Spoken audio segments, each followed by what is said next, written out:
In the name of the all-encompassing, the most loving, the infinitely transcendent, let us gather today in celebration, presence, and gratitude. I invite you to receive the fullness and weight of this moment. Bear witness to all that it took to bring you here. The arduous treks to class against the bite of Vermont winters, the all-nighters, the dizzying attempts to meet word count, the clamor of mid-controversies, but also the friendships, the late-night discussions, the laughter, the exhilaration of growth, and the expansive breath of excellence and learning. Let us take a moment of silence to lovingly acknowledge all that you have experienced these past 4 years.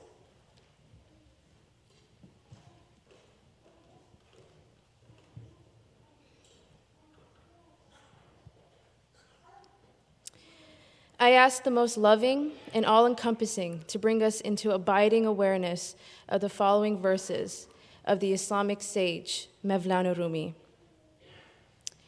The way of love is not a subtle argument. The door there is devastation. Birds make great sky circles of their freedom. How do they learn it? They fall, and falling, they're given wings. Do not feel lonely. The entire universe is inside you. Stop acting so small. You are the universe in ecstatic motion.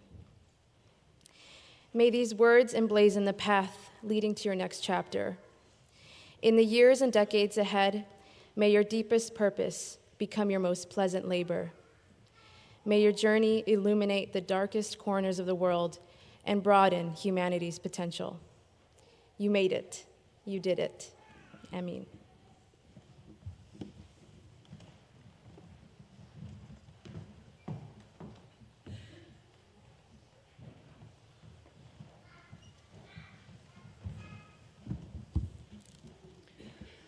On behalf of the trustees and faculty of Middlebury College, I extend a warm welcome and invite your participation in today's ceremony. This morning, we gather to celebrate the students who are present, having completed the requirements for the Bachelor of Arts degree. I want to thank Jeff Bittner for the wonderful music and to recognize the pair of seniors who helped plan many of the events that encompass FEB celebration. Charlotte Cahalane and Allegra Mulkenton. Please join me in thanking them.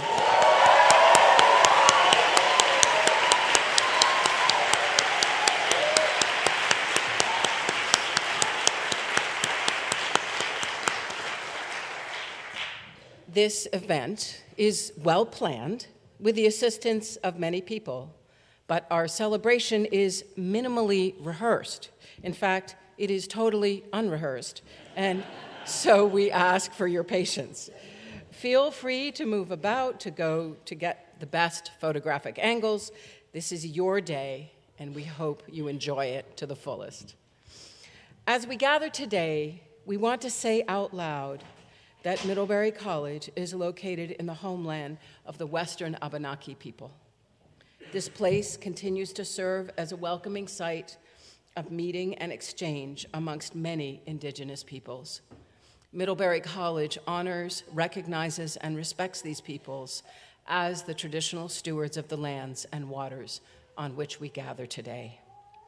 This academic year, we continue to engage a process in order to institutionalize this acknowledgement as an important part of our history and our identity going forward.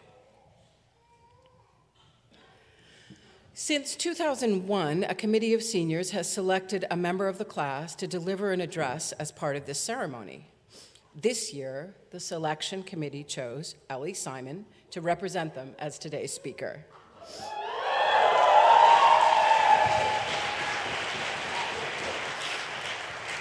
Ellie is from Los Angeles, California, and majored as an independent scholar, focusing on humor and philosophy. She is the founder of The Local Noodle, self-described as Middlebury's only news source.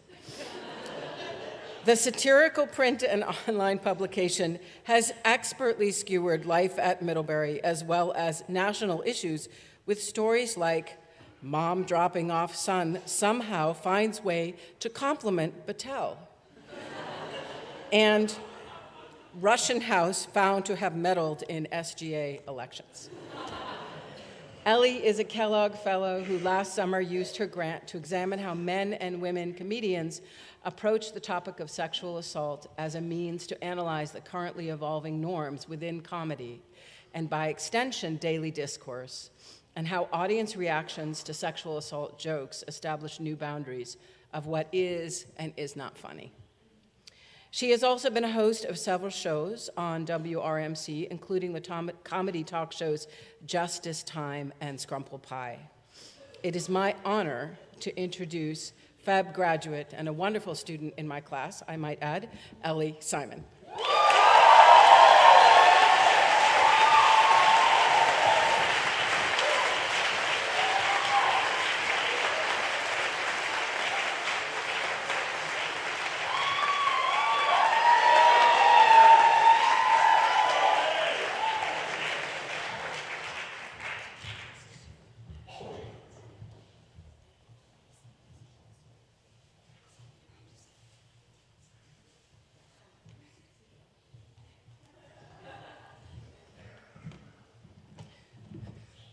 Hello.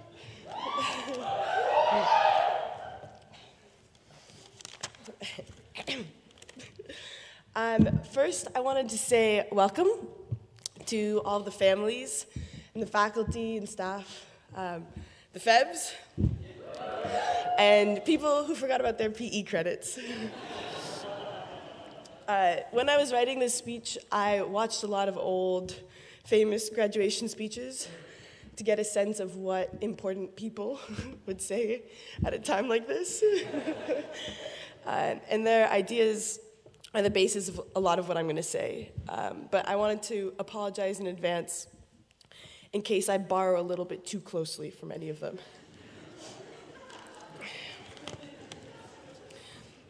It is a true honor to be up here, speaking in front of so many thousands of people.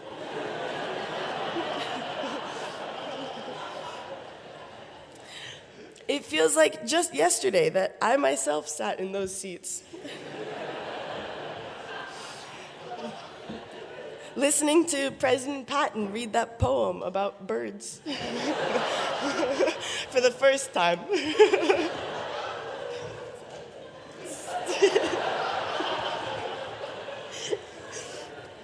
It is particularly an honor to be invited to speak at such a prestigious institution with so many esteemed graduates, like my friend Chris's dad,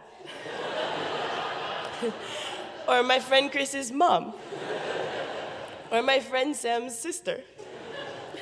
Amazingly diverse alumni. It's okay.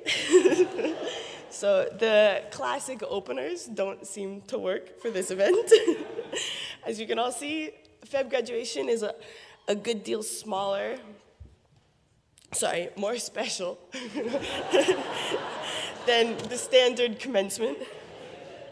You know, it's the beauty of the Feb program to be part of such a small and close-knit group, but it does produce a less voluptuous commencement. You know, it's totally different from the May graduation in that way, which is this huge ordeal, and the administration pays boatloads for these very fancy, expensive speeches for it. And then by the time Feb graduation rolls around, they're suddenly like, you know what? Maybe we do believe in free speech.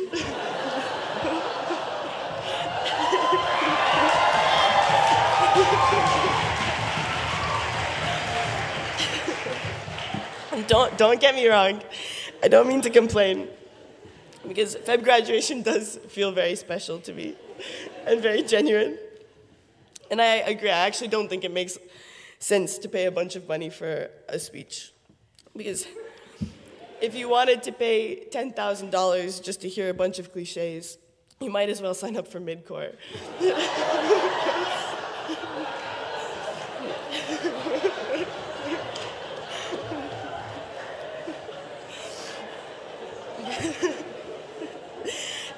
They are pretty cliche. A lot of these commencement speeches, and I know because I watched, they always tell you these nice sounding things that don't really make sense. Like, be true to yourself. Or, it's good to fail. I mean, obviously they're intended to be inspiring, but the effect, it's like your dentist telling you to smile. It's like, rip out your molars. At least that's how I felt when I was watching these speeches the other week, when I was writing this one. And I watched so many because I was trying to find an example of one that didn't feel cliche and that actually made me feel inspired. And while the videos played, the craziest thing happened. I was watching these speakers, these brilliant, successful people, talking to graduates, looking at them, telling them to take their degrees and to use them to help others, and to follow their actual passions and to dream big. And out of nowhere, this amazing, lofty feeling grew in me. A sense of, yeah, totally. Those graduates should do those things. It's not that I didn't agree with what they were saying. On that level, it's like, duh. But it's hard to know those things until you really feel them for yourself. And it's also so scary. It's scary to enter the world as it is right now. And it's also scary on a personal, emotional level to actually consider what these graduation speakers mean when they tell you to figure out what you actually care about on a gut level and actually just do that and ignore all the pressures that are telling you otherwise. It takes a Gryffindor.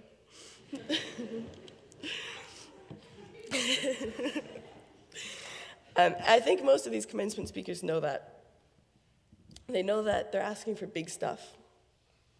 And they know that if you ask you for it directly, you might just want to skip all of that hard grappling and just zip to the nearest consulting firm. So they usually try to ease you into it instead, with neat little parables about nice things, like fish and water. Or they'll try to make you feel good by complimenting you, telling you how special your class is. You all look great today, by the way. So if you feel, like I did, that these speakers are trying to trick you, you're right. And it took me a good 20 videos and small box of Kleenex to figure out why. All of us at this point have lived most of our lives within a very defined structure. Our year is all laid out for us. At the beginning, we get a literal sheet of paper telling us exactly what's expected of us and what we have to do. And then at the end, all you have to do is click through Bannerweb like 10 or 20 times, and you figure out how you did. Ta-da! But right now, we're on the brink of exiting that structure entirely and entering, instead, a void. No clear expectations, no definition of success. It's a void that we have to, or get to, structure ourselves. We have to shape it. And it will harden into some shape or another, whether we choose that shape or not. On a real note, also, briefly, I think it's worth remembering that this is not a true void, and that the capitalist and status-driven world that we're entering is very quick to offer its own ideas about what we should value and how we should be. So if we want different standards than those, we have to forge them and actively defend them ourselves. My hunch is that graduation speakers know that that's the place where we are. Like squishy worms about to exit our cocoon. And that's why they usually try to communicate one cliched value that feels urgent to them to help shape us before our new form sets in. That's why they'll really try to warn us against making decisions based in fear, even fear disguised as practicality. Or why some will so emphatically remind us of that highest truth, the most important thing in all of our lives. That at the end of the day, as Fleabag puts it, people are all we've got. We're about to enter the void. And yes, we're starting off with an invaluable gift, which is the enrichment of our time here, which has shaped our minds and hearts in ways that we have yet to appreciate. And when I say invaluable, I mean very expensive.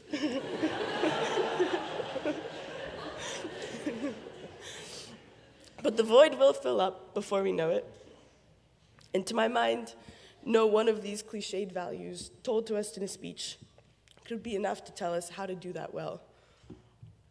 But that's the beauty of cliches, is we already know them. That's why they're called cliches. We already know what is good. Now it's a question of sticking to it. And for all that we're worth, holding on to that stick. Or cane, whatever you want to call it. Thanks.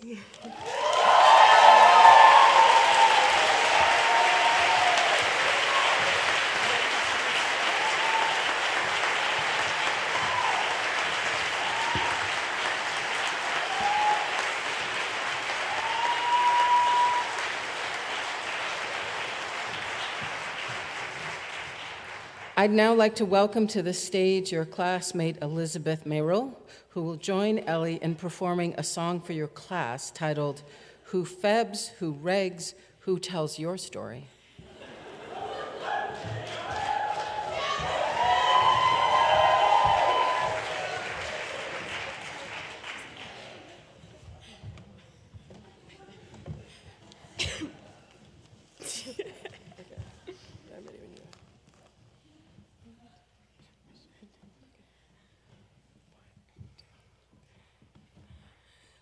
Let me tell you what I wish I'd known.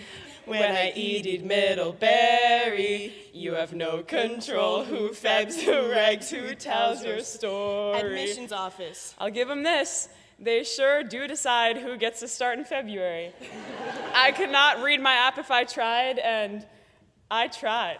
Who febs, who regs, who tells your story? Registrar's office. They took our campus from GED to bachelor's degree. I hate to admit it, but they don't get enough credit for all the credits they gave us. Who febs, who regs, who tells your story? Every other reg student's story gets told. Every other 2020 gets to grow old. But when you're Feb, who remembers your name? Who keeps your cane? Who tells your story? Who tells your story? Who tells your story? Do, do, do. The other Febs. They know my Febmaster narrative. The other They've known each other all 4 years. What's another 0.5 years? It's not enough. The other Febs. I look at the coursework I'm doing for one last time. I try to make sense of your thousands of pages of thesis. You really do write like you didn't plan ahead of time. I rely on professors. While we're enrolled, they grade our story. They're stuck in Middlebury like you. When we needed them most, it was still due on time. And I'm still not through. I ask myself, what would you do if you had more time? Lori Patton in her kindness, she gives us what we always wanted. She gives us more time. She raises funds in D.C. for the Monterey Institute. She tells our story. We can get our master's degrees. You could have done so much more if you liked poli-sci. And when our time is up, have we done enough? Will they tell our story? Oh, and can I show you what I'm proudest of?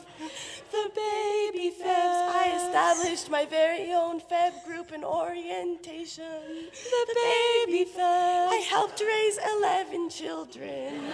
I get to see them going. The baby Febs. In their eyes I see you super seniors. I see you every time, and when our time is up, have I done enough? Will they tell our story? Oh, I can't wait to see you again. Maybe at the next tide and bride, will they tell our story? Who febs, who regs, who tells our story? Will they tell our story? Who febs, who regs, who tells our story?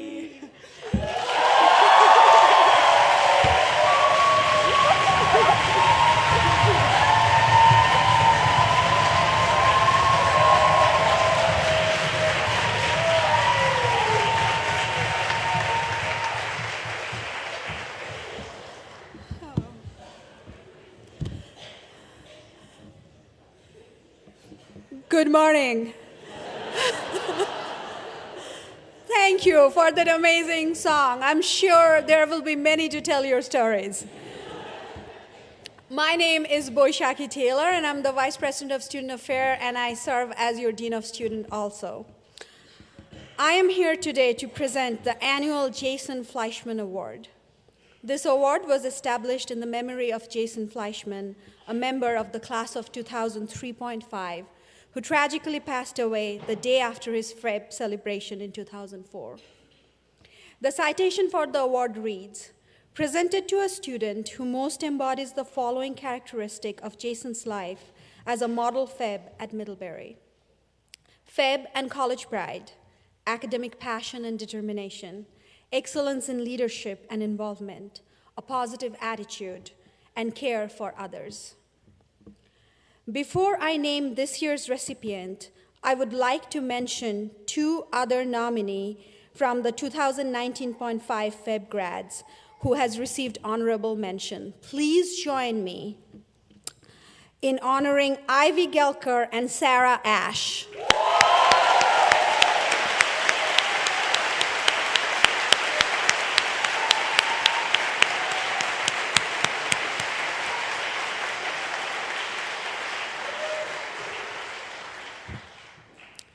This year's recipient of Jason Fleischman Award has found creative and learning-filled ways to link her academic pursuits and interests with her community engagement.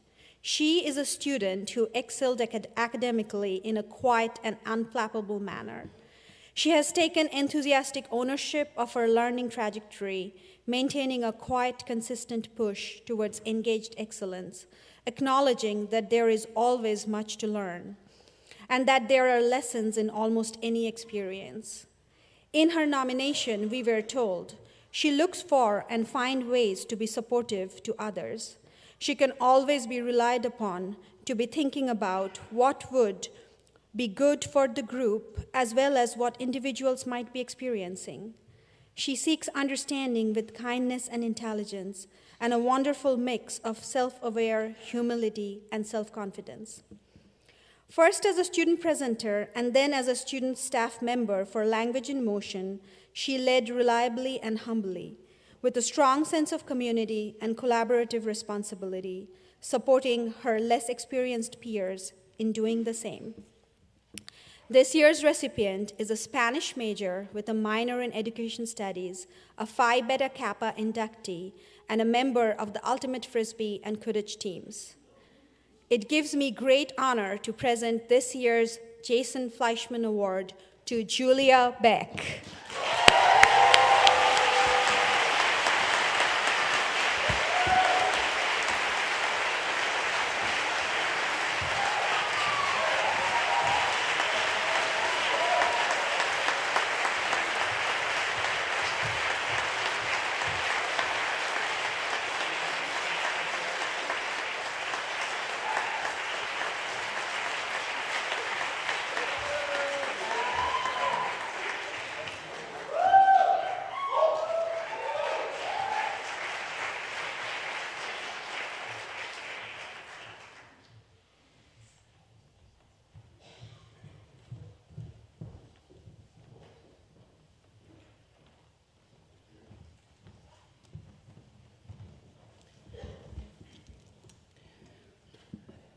As you can tell, we believe in self-mockery, self-critique, and self-parody here at Middlebury. Therefore, I just did a quick doodle poll, and about 98.7% of you have not heard the poem about the birds. So, those of you who have heard the poem about the birds, a very small percentage of you, 100% of you, want me to say it again. Greetings, Middlebury class of February 2019, point 5. Baby Febs, now grown-up Febs. I want to congratulate you with this wonderful bird poem by Mary Oliver. It is, in fact, a poem about the outlines of winter, and it has, in fact, given many of my colleagues and friends great inspiration in a time of freezing temperatures and colder sunlight and long hours of reflection against cliches in the dark. And I'm going to read it twice at the beginning and end because this poem always reminds me of Feb graduates. Starlings in winter. Chunky and noisy, but with stars in their black feathers, they spring from the telephone wire, and instantly they are acrobats in the freezing wind. And now, in the theater of air, they swing over buildings, dipping and rising. They float like one stippled star that opens, becomes for a moment fragmented, then closes again, and you watch and you try, but you simply can't imagine how they do it. With no articulated instruction, no pause, only the silent confirmation that they are this notable thing, this wheel of many parts that can rise and spin over and over again, full of gorgeous life. Ah, world, what lessons you prepare for us, even in the leafless winter, even in the ashy city. I am thinking now of grief and getting past it. I feel my boots trying to leave the ground. I feel my heart pumping hard. I want to think again of dangerous and noble things. I want to be light and frolicsome. I want to be improbable, beautiful, and afraid of nothing, as though I had wings. As you gather here with your families and your friends and your professors, your advisors, as witnesses to all the hard work over the past 4 years, I want to tell you there isn't a line in this poem that doesn't remind me of all the things that you as Febs are. You were in college in one of the most tumultuous times in American history and in higher education. And in those times, you've built bridges, you've protested, you've created, you've traveled to make the world better, you've stayed at home to make the world better. I remember that you came to us in winter. You are 114 graduates who flew in from 31 states and 3 countries. And I can describe to you how you flew, how you become acrobats in the freezing wind. 31 of you completed a joint major or a double major. 14 of you majored in a foreign language, and 91 of you studied at least one foreign language at mid. 21 of you took on the rigors of Middlebury language schools, and more than 50 of you studied abroad. You have been stars, dipping and rising across the arc of your Middlebury career, and as a result, you have made Middlebury better for all of us. You played on club teams and varsity teams and competed in NCAA championships. You wrote, sang, directed, composed, animated, choreographed, and launched new ways to help us understand our community, including the local noodle and a detailed visual description tour of the highlights of Middlebury Museum's permanent collection to broaden its access to those with visual challenges. And you have also done things that people thought were impossible. You have done things that you yourself have thought were not possible. Many of us watching you have been in awe of your motion. One of you, after just 1 semester at Middlebury, took a graduate-level research program in China, joining a team that was examining how to develop that country's vocational education. Another of you worked with an expert on North Korean weapons of mass destruction, analyzing satellite imagery to help locate that country's uranium mines. And what lessons you have prepared for all of us, even in leafless winter. 3 of you were Middlebury College Access mentors, changing the lives of young people in Addison County. 5 of you were privilege and poverty interns helping to strengthen distressed communities in Vermont, Baltimore, and Greensboro, North Carolina. 1 of you became a leader in the Charterhouse Coalition, helping that organization in its mission to provide basic food and housing resources in the Middlebury area. And 2 of you were museum ambassadors, leading and creating interactive tours of the museum for your peers and the local community, including school children and senior citizen groups. Along the way, some of you helped develop intercultural competence and global awareness in Vermont elementary and secondary schools through Language in Motion, and others traveled to Japan to volunteer with the young and the elderly in the countryside and in cities. You helped register voters, and you helped increase voter turnout in Vermont and throughout the country. Through your work close to home and in the world, you have created examples for all of us to follow. And here is the part that is much harder for the world to see. You have been fragmented, you have come apart, and then become whole again. You wouldn't be here with us, leafless, flying in the winter, if you had not struggled, if you had not come apart and then become whole again. Don't ever forget those moments, even though they might be difficult to remember. Don't ever forget that even though we marvel at you, you should marvel at yourselves, because you have done what you thought you could never do. You overcame your own self-doubt, your own sense that you were not perfect at something. And as you struggled with this, you became creative. You understood something powerful about your own staying power and ability to pursue a vision, even if you yourself, much less the world, didn't believe it, at least not at first.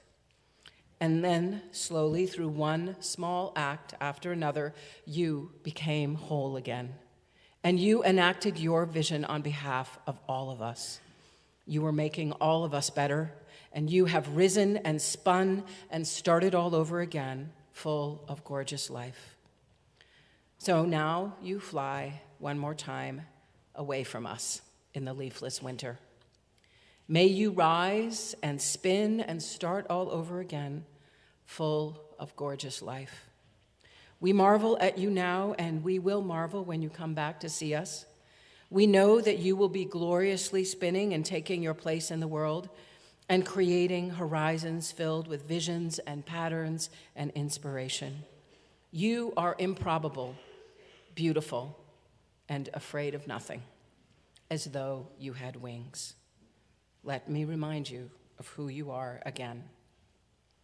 Chunky and noisy, but with stars in their black feathers, they spring from the telephone wire, and instantly they are acrobats in the freezing wind. And now, in the theater of air, they swing over buildings, dipping and rising.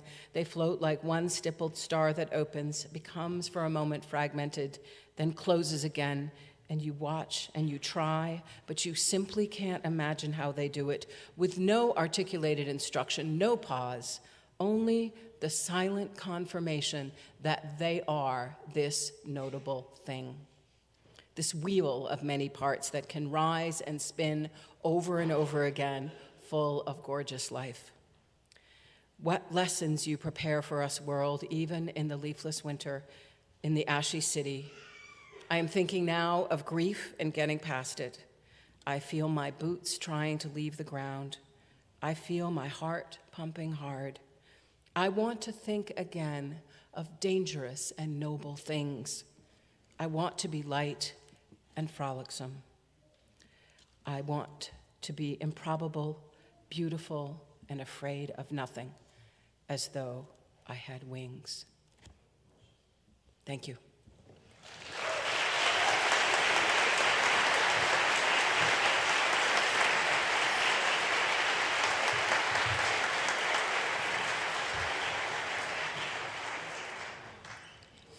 It's our tradition that graduating seniors receive a replica of Gamaliel Painter's cane. Gamaliel Painter was one of the townspeople who founded Middlebury College in 1800, and he served as a trustee of the college until his death in 1819. When he died, he left a bequest to Middlebury, and that bequest secured the college's future. In a codicil to his will, he also left his cane, a walking stick with a deep blue ribbon and a steel tip. Gamaliel Painter's cane has become the college's official mace, carried by the president at academic ceremonial occasions and passed among newly matriculated students at the first-year convocation. Since 1995, each Middlebury graduate has received a replica of the cane, signifying his or her passage from the student body to the Middlebury alumni community. I would now like to invite Tom Steinley to assist with the presentation of the canes. Tom is a member of the class of 1984, father of 2 Middlebury graduates, and is currently serving as president on the Middlebury Alumni Association board.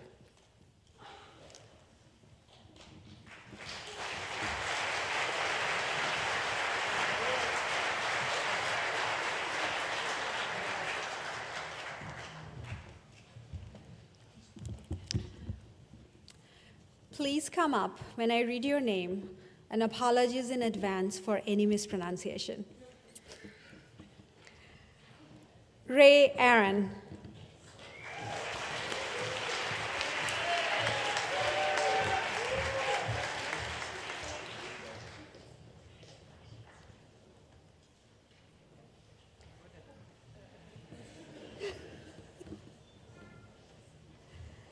Grayson Woolfall.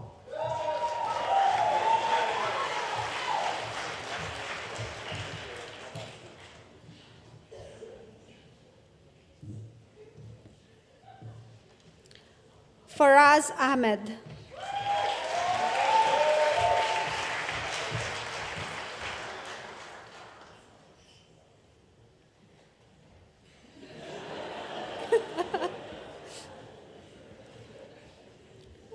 Hope Allison.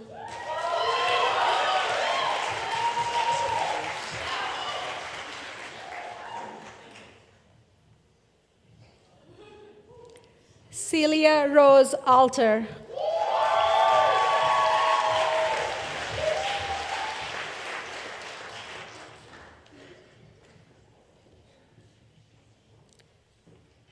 David Michael Anderson Jr.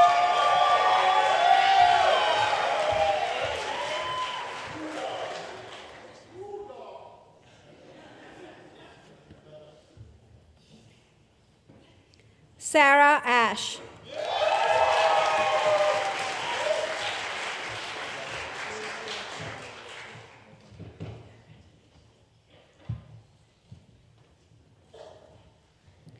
Lily Barter.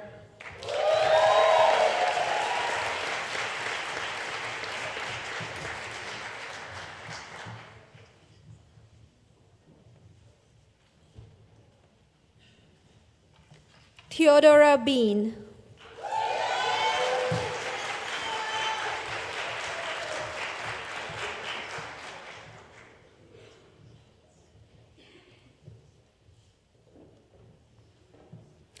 Julia Charlotte Beck.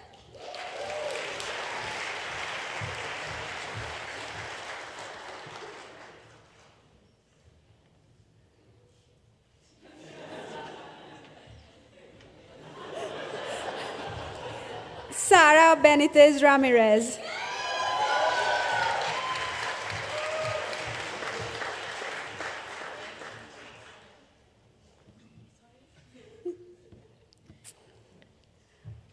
Robert Drew Barnhart.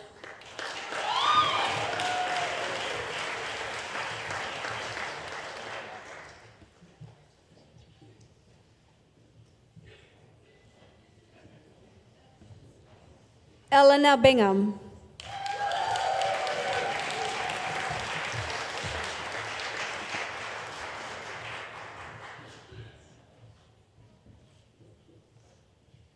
Holly Holtz Black.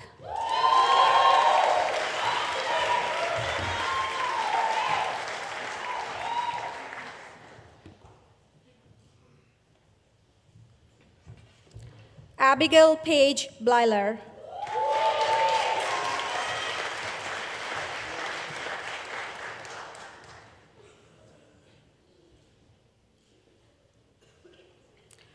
Maria Bobbitt Shertock.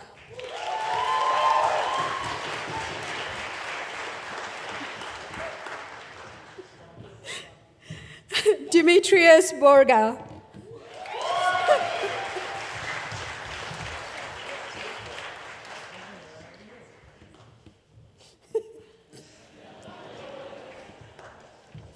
Asher Brown.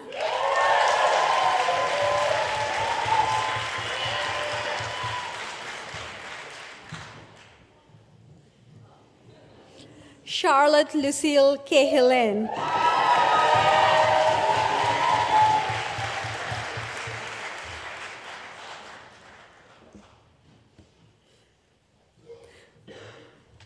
Olivia Connell.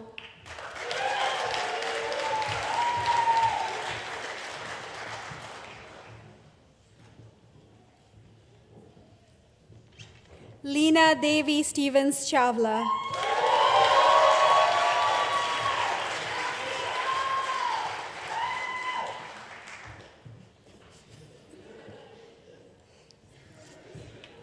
Stephen Chen.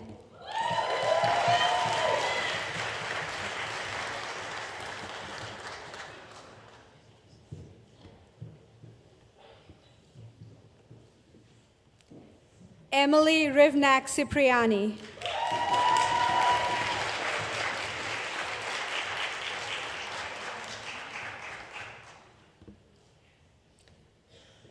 Susan Page Deutsch.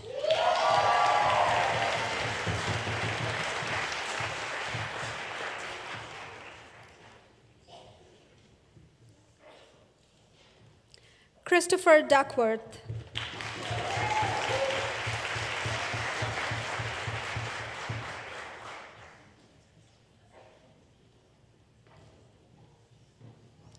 Anna Blair Durning.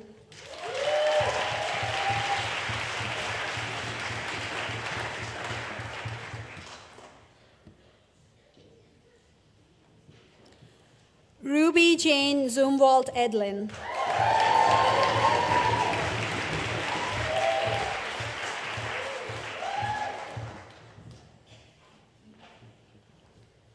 Miranda Claire Lloyd Evans.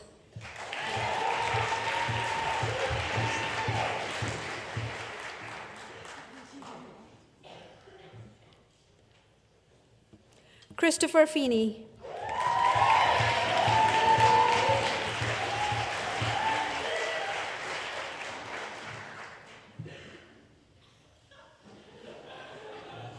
Samuel Ferguson.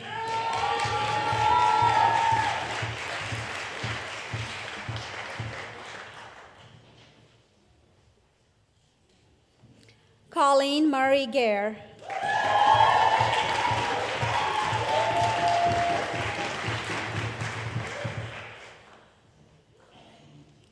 Jessica Audrey Garner.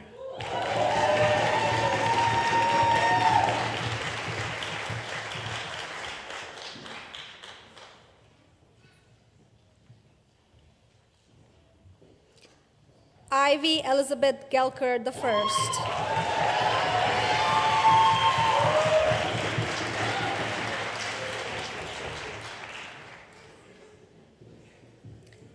Claire Gamba.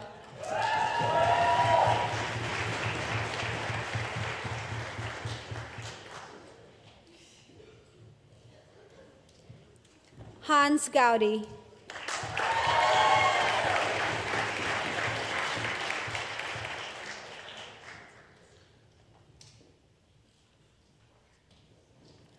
Caleb Anthony Green.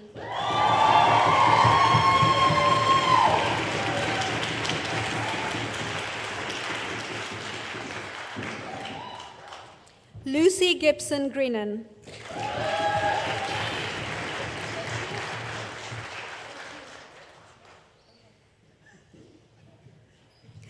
Sarah Hedrick.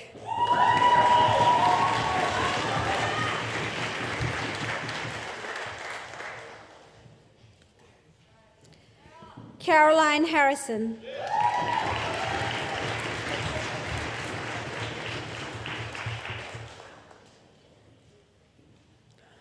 Rachel Hemond.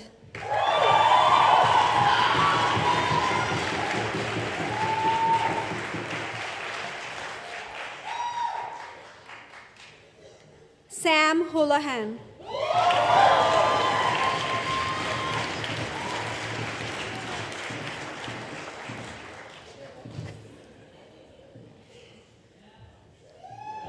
Anna Vernon Hubble.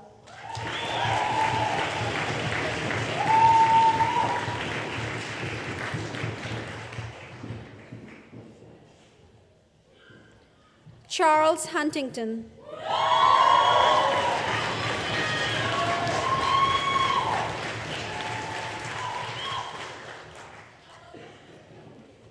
Reed Hutton.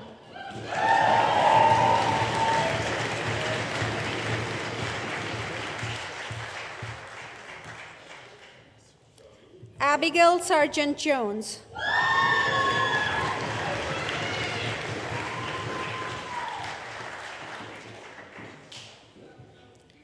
Samuel Kalin.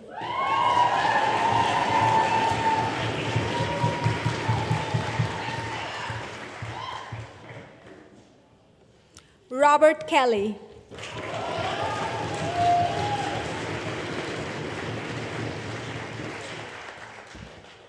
Austin Kenny.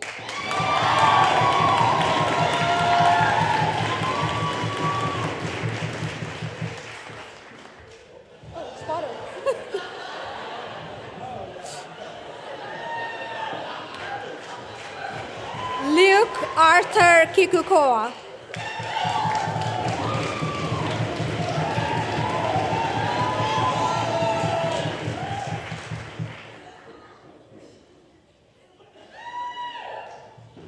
James Donald Kipp.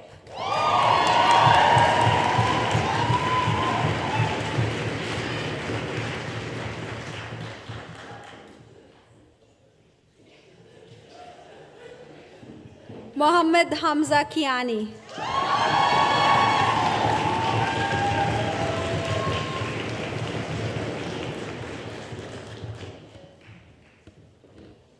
Beatrice Keepers.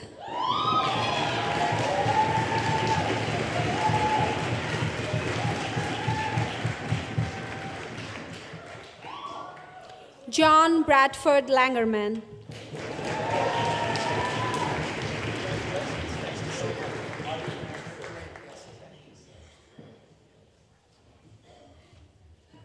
Asher Dale Lance.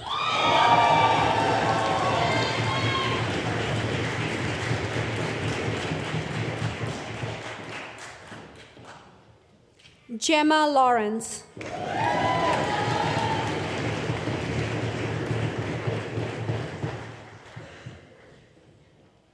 Thomas Laycraft.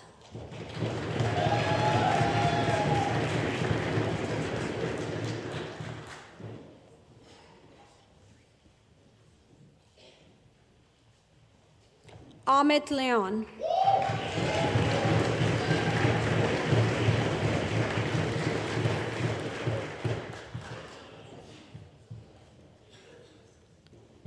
Octave Lepinard.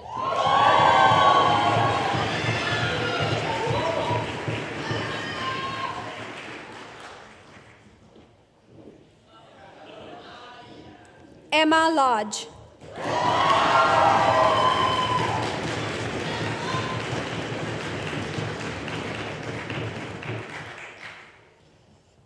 Amy Muisim Lorne.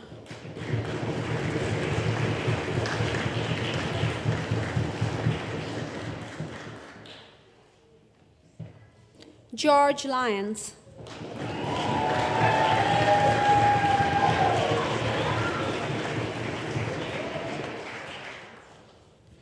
Mary Elizabeth Martini.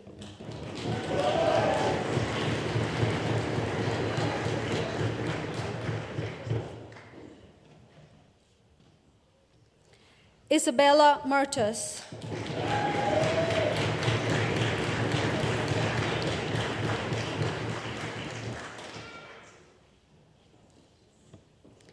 Eleanor Meyerfeld.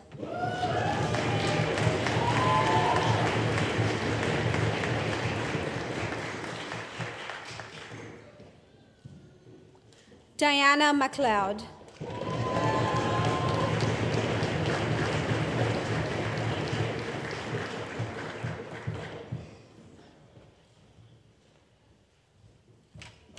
Holly McShann.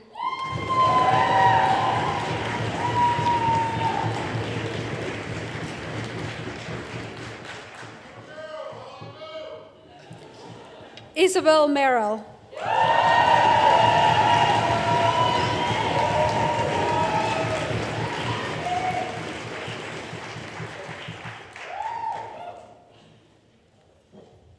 Pedro Miranda.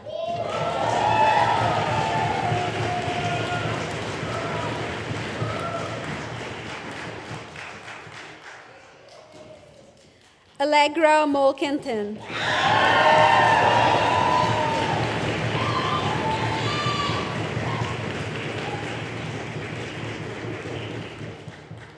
Janet Moreno.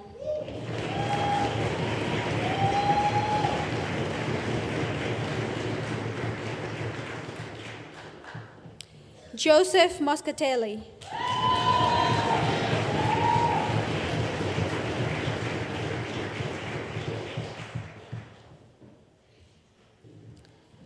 Jung Bin Oh.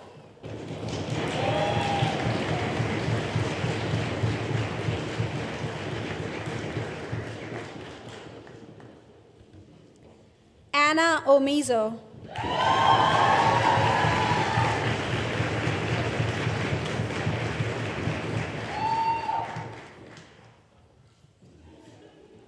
Peter Palumbo.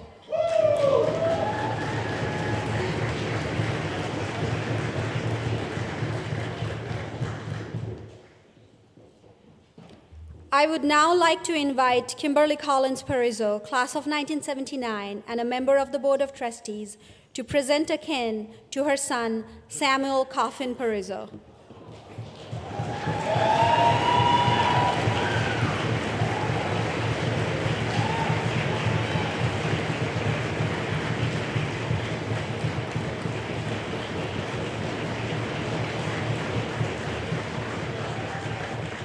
Emily Patch.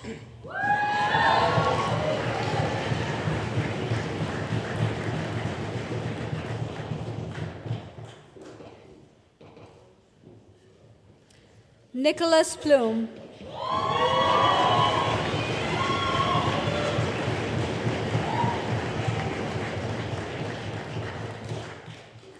Owen Powers.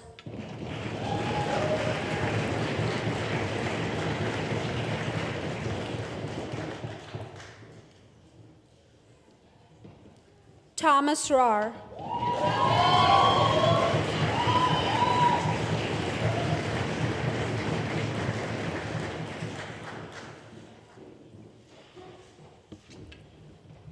Laurel Rand Lewis.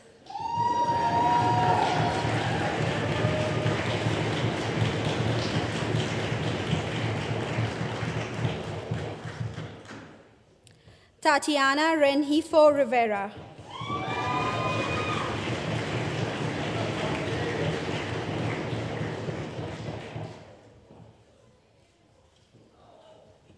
Anna Rangelian.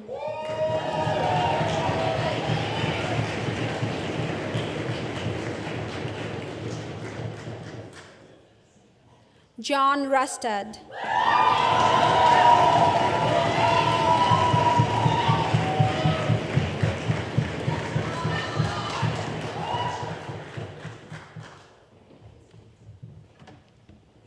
Charles Alexander Rainey.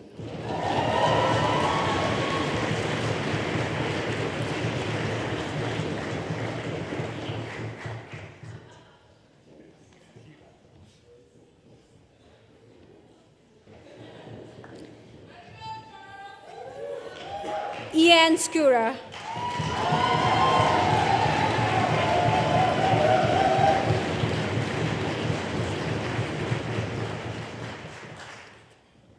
Margaret Sears.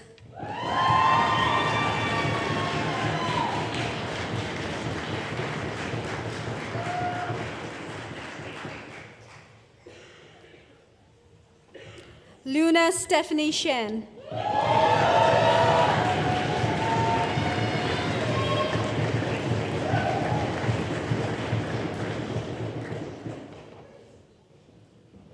Ellie Simon.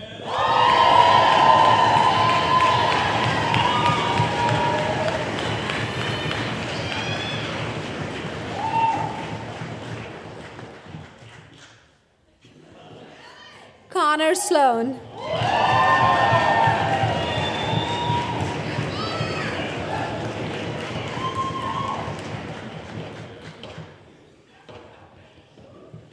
Kira Stavely O'Carroll.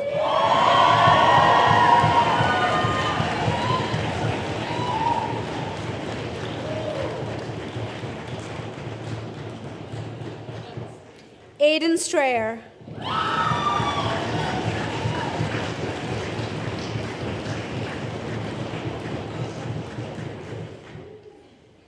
Jules Struzina.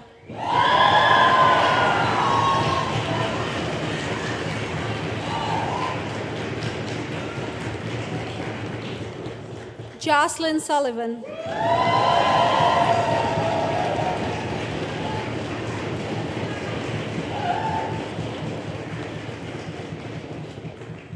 George Valentine.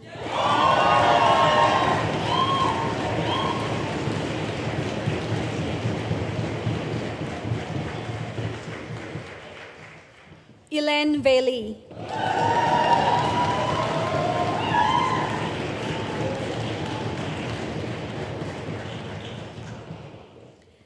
Isabel Weber Cravioto.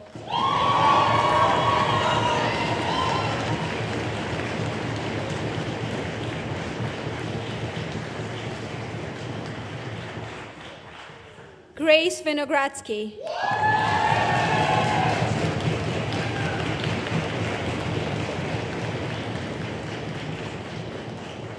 Eli Spencer Wolfgang.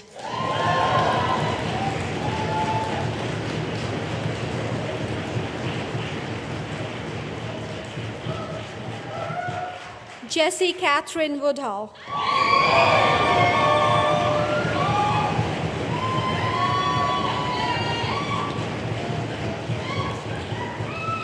Sarah Young.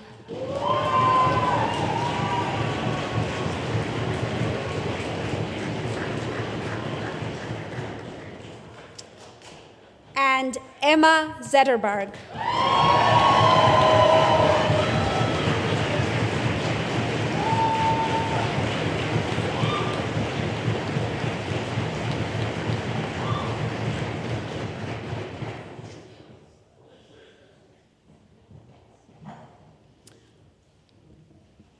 All seniors, please rise.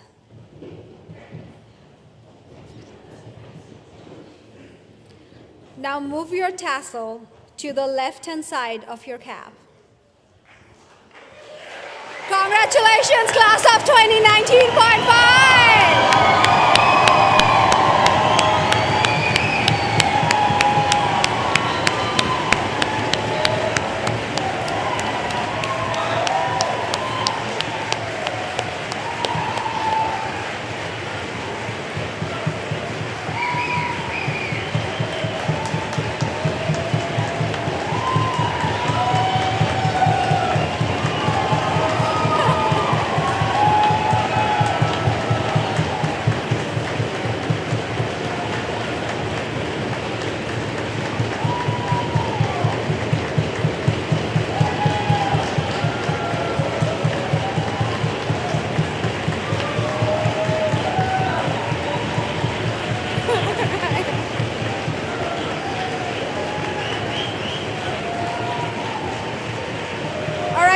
You still will have to go to the snowball, so save some energy. It is now my pleasure to invite Eleanor Meyerfield to the podium to lead us in the singing of Gamaliel Penter's Cain. The text of the song is in your program. Eleanor will sing the first verse and the chorus through once, and then we will all join in singing. Afterwards, please remain standing for the benediction and the singing of the alma mater.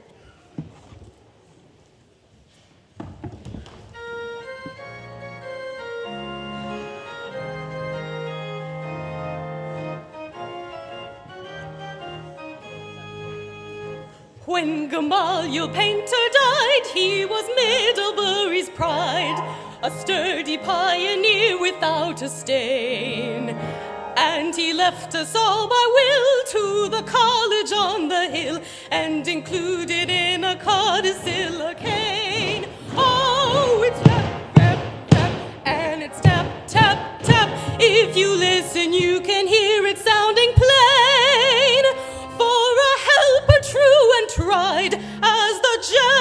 generations glide. There is nothing like Gamaliel Painter's cane. When Gamaliel Painter died, he was Middlebury's pride, a sturdy pioneer without a stain. And he left us all by will to the college on the hill, and included in a codicil a cane. Oh, it's rap, rap, rap, and it's tap, tap, tap. If you listen, you can hear it sounding plain. For a helper true and tried, as the generations glide, there is nothing like Gamaliel Painter's cane. Oh, his blessings are hidden neath a marble pyramid, forever there in honor to remain.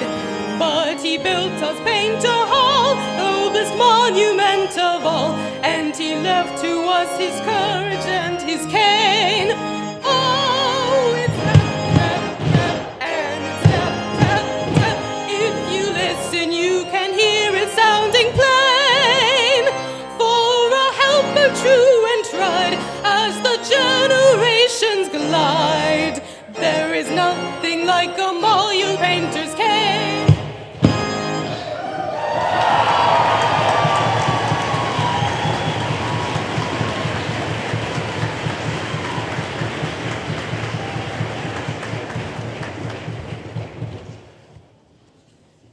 In a moment, we will sing the Alma Mater.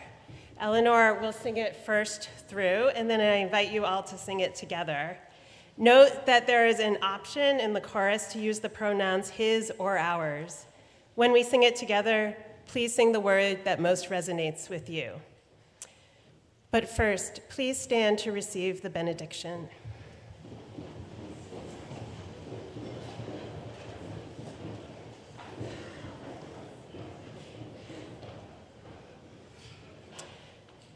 Graduates, as you prepare to walk, ski, or slide into your new lives, we take a moment for blessing. In a world of uncertainty and rapid change, may you be blessed with deliberation and reflection. In a world of busyness and distraction, may you create spaciousness and real presence. In a world of divisiveness, may you know your own self and be able to listen deeply to the stories of others. May you delight in the new and the different while drawing strength from the very ancient. And may you yourselves be a blessing. In the words of the poet Marge Piercy, bless whatever you can with eyes and hands and tongue. If you can't bless it, get ready to make it new. Please remain standing to sing the Alma Mater.